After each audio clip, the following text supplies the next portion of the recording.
Thank you for tuning in to Growing Tech Fast, the condensed Org3D podcast in which conversations about growing tech startups are had with those who have grown them.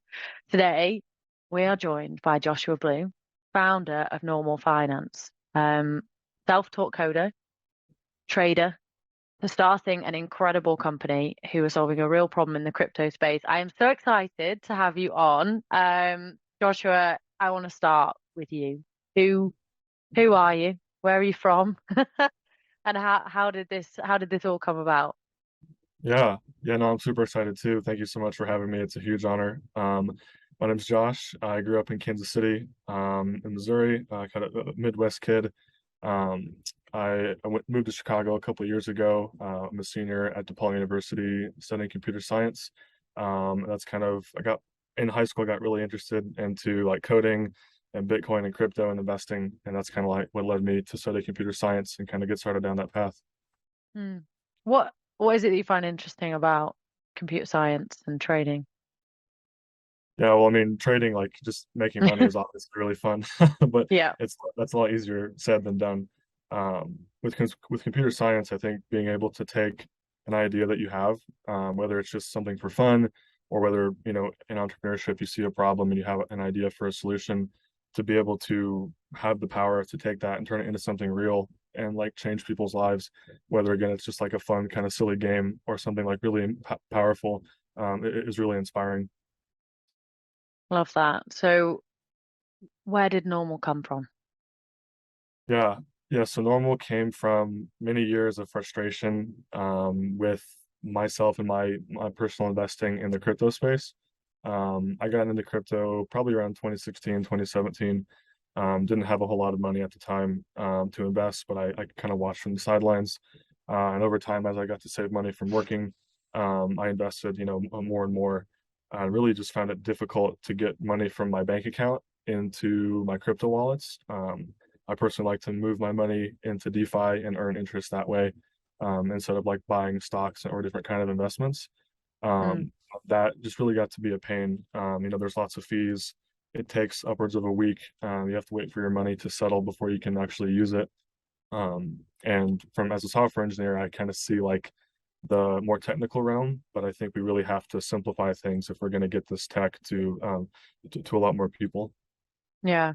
And I want to come back to that problem because I think it's really Uh, important to emphasize it a little bit more. But what I think would be really useful to hear about right now is so that was the frustration, and you had this idea of making this part easier.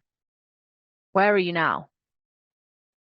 yeah. So I really kind of started ideating on this idea back in December of last year, 2021. January was when I really started kind of putting a lot of time into it, meeting with a lot of people, just kind of seeing like what would even be possible to build in this space.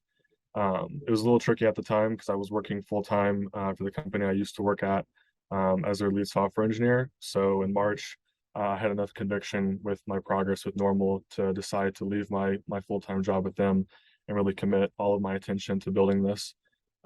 Since then, I think I'm in month 8 right now in August. It's been a crazy ride, but we have a fully functioning mobile app out on iOS and Android. We're about to hit 100 live users on the app. I think our wait list is at like 400 people, and we're actually Wow. starting to build a really intimate community around this. A lot of people from the crypto space and just like traditional banking are finding that this is solving a real problem with them, and a lot of people outside of myself are experiencing this, and Mm. it's really cool to see. What's what's been we'll start with the what's been the lowest point so far? Like what was really, really tough in the last 8 months? Yeah, I think this may sound cliche, but just in all entrepreneurship, I think it's really comes down to like there are things you have to sacrifice in order to have the time and to have the ability and the freedom to build a business. Mm, Whether that's walking away from your job, whether it's like taking away from your free time or your social life to really invest in your company. But also just along the journey, there's a lot of doubt. Almost daily, you kind of think like, holy crap, like my company's going to fail, but you just have hmm. to keep pushing forward. Yeah. I was talking to a guy a couple days ago, and he was telling me that like he fails almost every single day in his mind, but he just has to like keep going. And so I think from a low point, it's kind of just the mental aptitude of just being your own like biggest supporter and having to just like push Mm. through it. Yeah. Do you think you have developed maybe a tougher exterior to those things as the months have gone on? Yeah. Yeah. I mean, one of the things that I was thinking through when I was deciding to leave my job was like, do I actually really want to do this? And one of the things that came to mind is like, I want to prove to myself that I can actually build a company. Mm. It's been something that I've wanted to do for a long time. And working in a startup, I've learned over the past couple of months is a lot different than actually like founding or building a startup. In that environment, you're able to kind of look at it from the sidelines, but doing it in person actually requires a lot more. And I think being a founder, it's probably one of the best like mental, emotional, and professional boot camps like that you can put yourself through. Like you can go to Yeah, college, and that's great, of course, which is what I'm doing. You can go to all kinds of different boot camps and trainings, but really when you're in the thick of it, it's like I think one of the best personal growth aspects you can do. yeah. And this is it might be one of the highs, but let's talk about some of the great things that have happened over the last 8 months. Like what's made you feel really great about normal over the last 8 months? Yeah, I think it's been the transition of something that I've just been doing personally to building a team and starting to build that community. My history is I like to build things quickly and fast, and I kind of like to do it myself. Yeah, But I've learned that, when you start expanding that and working with people and finding people that really share in your vision and your passion to do something cool, it really opens the door to a lot of opportunity. I yeah, just hired our first hire a couple weeks ago as our head of strategy. And it's just been a huge blessing to be able to like for myself to work on the product and to have him work on growth and everything. yeah, Um, then also just seeing people, come into our Discord. Discord's kind of where a lot of crypto people like to hang out. And we've been able to get a lot of people that, I've never met before. I've just met, online or over Zoom, maybe one or two times. But they share in this problem and they have a similar vision. Getting to hear their stories is really empowering. what's been the feedback so far? And this can be end user, this can be family and friends, Yeah. can be someone you met online who you've talked through your idea with. But what's been the initial feedback of the product? Yeah. It's been really great. I guess to give some context, the initial idea for Normal in the product was to create a bank account that instead of having your money just sit in fiat, it actually would sit in stable coins like USDC, for example. And then those would be lent out into different DeFi networks to earn interest. That way, with rising inflation that we have today, your money is actually able to fight against that, earn like 4 to 5% interest instead of, basically doing nothing in your bank account. Yeah. Um, we've had to pivot a couple times since that original idea. Um, One big reason because, in the past couple months, a lot of drama and things have happened in the crypto ecosystem. One of our competitors actually was doing that and they got really hurt by the Terra blockchain meltdown. And so a lot of Hmm. their users lost their capital. And so just from a risk perspective, we decided to pivot away from that and to kind of attack DeFi a little bit further down the road. So Hmm. now our kind of core product is it's still a bank account connected with a built-in crypto wallet, but we allow you to convert between fiat and crypto without any fees and without any Hmm. lockup periods. And from our initial user research, we found that people are really excited about that. They really want to use a debit card with their, between their fiat and their crypto. And they really want to have a platform that enables them to get more crypto when they're buying instead of, paying fees to some giant company. Mm. So outside of normal at the moment, what if you were a typical person getting involved in crypto, Yeah. and you were wanting to use some of your money and invest it, what happens in that process? Yeah, yeah. So you would come to our website or our mobile app, and you would sign up kind of like you would for a typical bank account. Think of like a Chase, Bank of America, or a Chime. You put in your personal information. Um, Mm. we would verify your identity, and then we would give you your access to your bank account and crypto wallet. With that, you would get an account and routing number similar to your current bank. So you'd be able to get your paycheck from direct deposit. We'd ship you a debit card, which you can, obviously use to buy things. You also have a virtual version of that. And then really it's up to you whether or not, like, if you just want to dabble in crypto, maybe you can have it as a secondary bank account that you use as kind of like an investment platform. Or if you're a diehard crypto fan like myself, you could move all your finances over to this, and kind of manage your money the same way, and then have that liquidity, whenever you want to invest. And how difficult is it when you don't have something like normal? If I had funds in a certain, like if I'd invested across multiple different avenues and I wanted to say take one part of that out, Yeah. how difficult is that now outside of normal? Yeah, yeah. So in my personal experience, living in the U.S., I use Coinbase. So you'd have a Coinbase account, which is a similar setup process. You connect your bank. You'd have to ACH or wire money over there, which can take 2 or 3 days. And then you could buy, whatever your investment that you want to make, you would purchase that. I think typically, like if you want to buy $1,000, for example, of Bitcoin, you're going to pay anywhere from like $20 to $30 in fees, which in Hmm. my opinion is really terrible. And then once you buy that, you typically have to wait another 3 to 5, sometimes even 7 days for Coinbase to verify that like your money's actually in your bank account. That's their way to protect from fraud. And then to actually use that on different like crypto or Web3 websites, you would have to pay another transaction cost to move that crypto from your Coinbase to a wallet like MetaMask, for example. So you're essentially removing the need for a lot of that, and because I can imagine some of the times it's quite time sensitive what you're Yeah. trying to do. So waiting that long, or you would have to hold funds in Coinbase in order to Yeah. be able to move in the way that you'd need to. So in normal, you can do that relatively quickly. Like how quickly? Yeah. Yeah. So it's taking kind of that three-step process that can take, anywhere from like 5 to 7 days, and it's enabling you to do it in a matter of seconds, which is Wow. really awesome. Yeah. I mean, you might not be able to tell us this, but could you give us an indication of how you're managing that and why maybe other companies aren't able Yeah, yes, I think the traditional approach, like Coinbase, for example, has been to create like a really large exchange. And they're able to do a lot with that, right? They're able to provide a lot of liquidity, a lot of trading features, which we can't support initially. But to? the Hmm. backside of that is that they have a lot of regulation. They've even tried integrating a bank account or like direct deposit into their product last year, I think. But they Hmm. essentially got like a big fat no from the SEC here in the United States.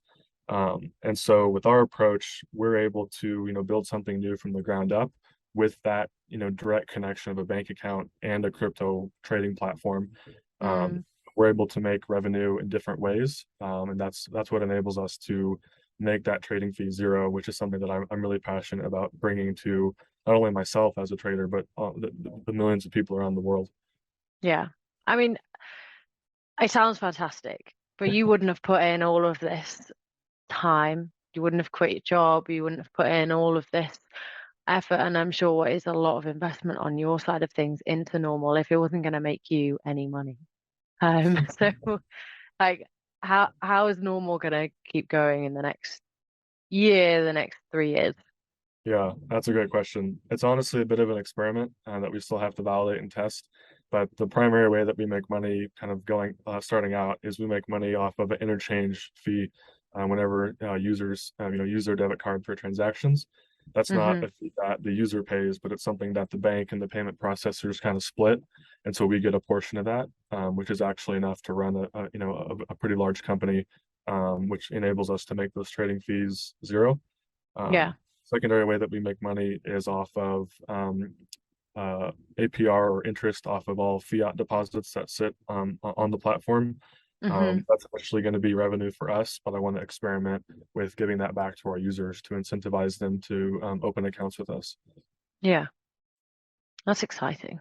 Yeah. Um, I And think, the cool thing about startups is like that could totally not work at all, which is something that we have to test. And I'm definitely going to be really like freaked out if that doesn't work. But there are Yeah. ways that we can kind of pivot, again and transition Yeah.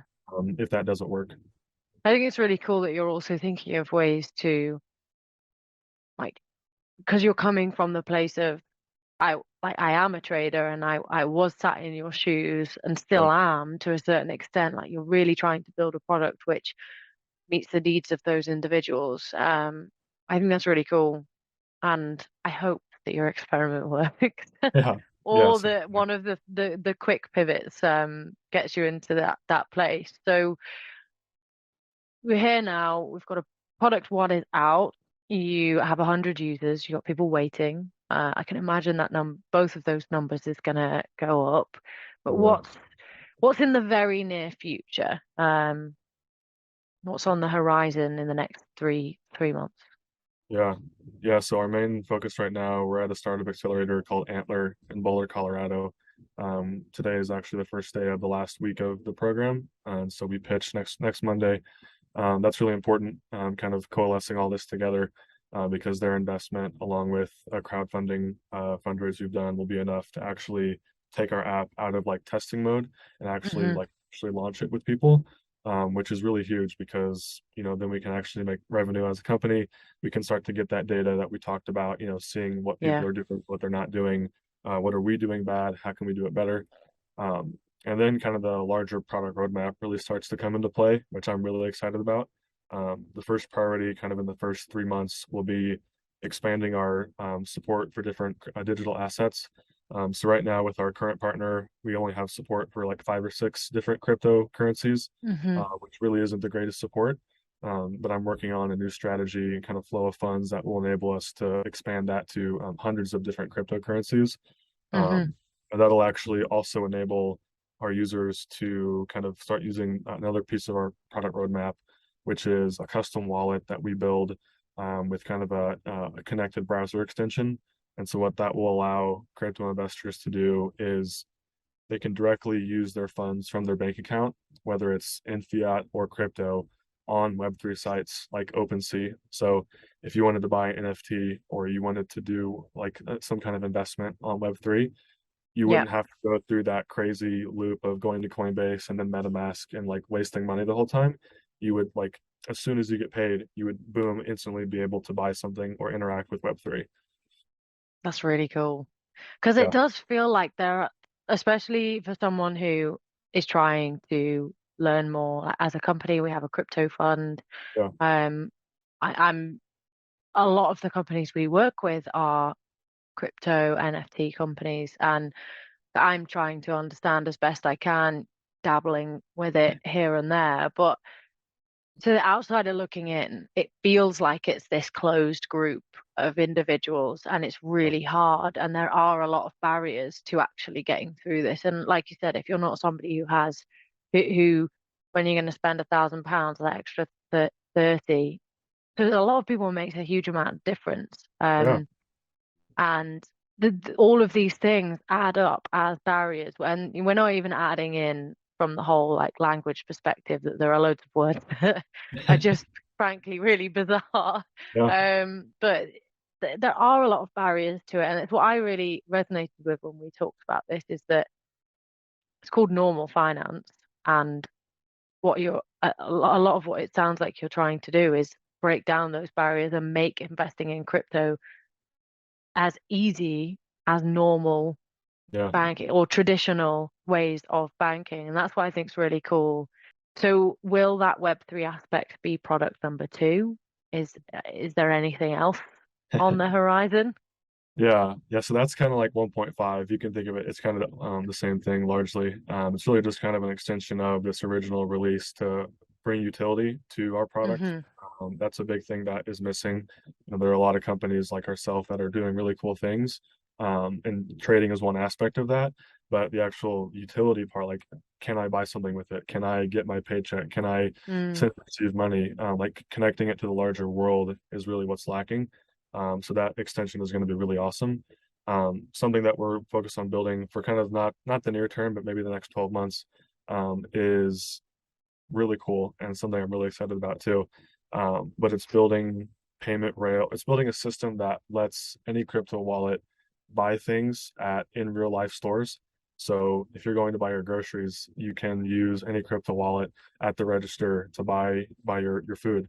Um, and we have a larger vision to kind of like bring these benefits not only to individuals, but also to merchants and businesses, and then kind of ultimately connect those two together and remove the Mm, entire need for middlemen like banks and card processors. So that wow. would be that's like a ton of utility for crypto traders, but it's Mm, also a way to take away that 2 to 3% fee that merchants even have to pay, like to accept debit and credit card transactions. So yeah. that's really cool. I feel like saying, don't tell the banks about your idea. Yeah, Like, keep it quiet. yeah, They aren't going to want to know about that. yeah, That's really cool. I think people who don't fully get crypto yet, I think in the near future, it's going to be something that's unavoidable. Understanding that it is just a yes, can be more risky, but yeah, potentially a much better way to increase your capital. And then to be able to spend that rather than, like we've already talked about, how difficult it is to turn that back into yeah, something that's tangible than what people currently understand right. um, as as capital. I think that's really cool. But Yeah, yeah, yeah, I mean, don't tell the big banks. yeah, yeah. I mean, my secret kind of vision is definitely to get rid of the need for banks because I think they just take advantage of people. They restrict access to people that really need financial tools, and it just Mm, makes things difficult. But yeah, I think in talking with users, we've gotten a lot of feedback, kind of to your point earlier, that this education piece is really missing in this area. Like mm, super technical words, really, crazy jargon that we can throw around, which is fun. And as a software engineer, like if you understand it, like great, but there's billions of people in this world that can benefit from this that don't honestly really care. And so yeah. we're trying to build a really practical solution that is easy to understand, in English that makes sense, that actually takes these really complex benefits and it gives them to people in a really simple way. For those, I mean, if people aren't bought in already, I'm sure they will be fairly soon. But I know you're in the testing phase at the minute. When you do release, um, is it going to be available just in the US? Have you got plans to go further afield?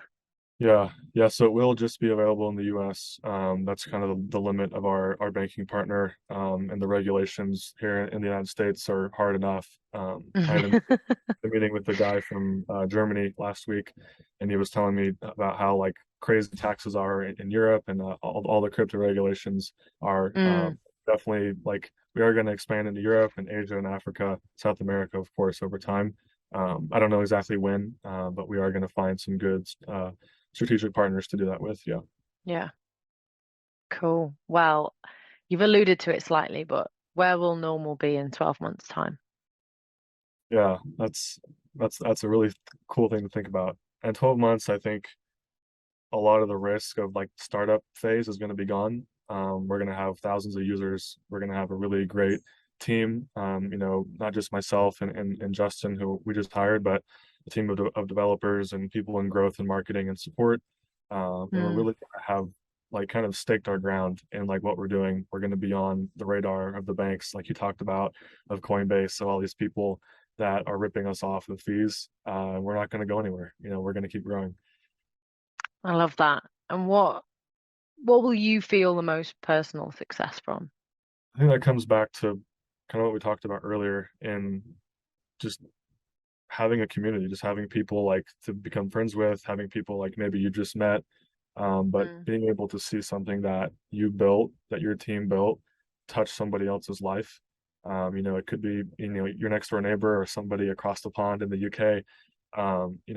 Being able to see that impact is really like touching for me and really inspiring.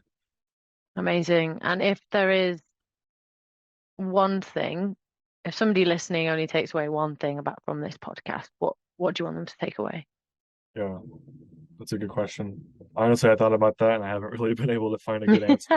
I kind of have two answers. One, um, if you like crypto, like we're building something really awesome and we'd love to do it with you. So definitely like reach out.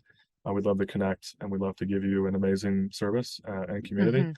Secondly, we are growing really quickly. I like am swamped in terms of like coding work, and Justin is getting swamped in our growth work. We're both really young, so we have a lot to learn. So we're looking to hire a VP of engineering as well as a head of growth. So Yeah. people who know how to code like really, really freaking well, and somebody who knows how to market a mobile app and get it to a lot of people. Yeah. We love to talk and love to, work with you, Rosie, to find those people as well. Yeah. Well, if you're listening and you think you're one of those two people, either go and download normal or um sign up to learn more, or hit Josh up and ask him all about what the mission is. It sounds like it's going to be really, really hard work for the next couple months, but also really rewarding. Like you're building something which is really cool, it is really interesting, and it is hitting a pain point in the industry. And you're also doing that where you get direct feedback from your user base. You're building the community aspect, and you're really going to hear the impact that the work somebody who works at normal might be doing. So look, Yeah, thank you so much for coming on. This has been great. I'm going to put a couple links. So if anyone's listening, go check out the post. There'll be some links in there that'll take you to either Josh normal or just some more information. uh, But Josh, thank you so much.